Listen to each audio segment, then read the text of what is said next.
Hello दोस्तों, आज हम भारत के प्रथम प्रधानमंत्री जवाहरलाल नेहरू के बारे में बात करते हैं। तो शुरू करते हैं दोस्तों। एक महान इंसान की पहचान उसके पद से नहीं बल्कि उसके विचारों से होती है, और पंडित जवाहरलाल नेहरू ऐसे ही व्यक्ति थे जिन्होंने शिक्षा को देश की सबसे बड़ी ताकत माना। और पंडित जवाहरलाल नेहरू का जन्म 14 नवंबर 1899 को उत्तर प्रदेश के प्रयागराज में हुआ।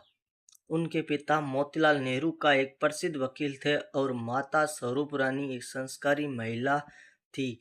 और बचपन से ही नेहरू जी को पढ़ने और नई नई बातें सीखने का शौक था। उनकी प्रारंभिक शिक्षा घर पर हुई।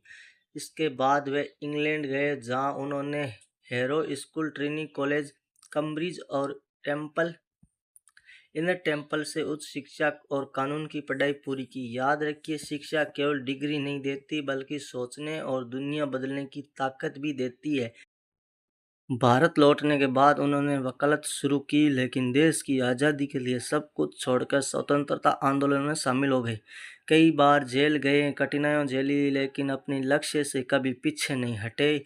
15 अगस्त 1947 को भारत स्वतंत्रता हुआ और पंडित जवाहरलाल नेहरू देश के पहले प्रधानमंत्री पंडित जवाहरलाल नेहरू ही बने। उन्होंने आधुनिक भारत के निर्माण में शिक्षा, विज्ञान और तकनीकी को सबसे अधिक महत्व दिया।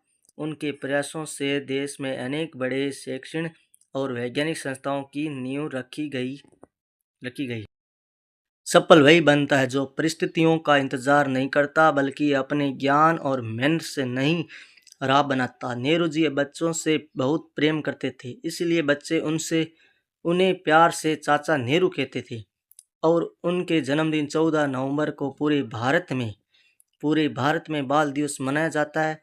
आज भी उनका जीवन हमें यही सिखाता है कि यदि आपके पास शिक्षा, अनुशासन और देश के प्रति समर्पण है तो कोई भी सपना असंभव नहीं है।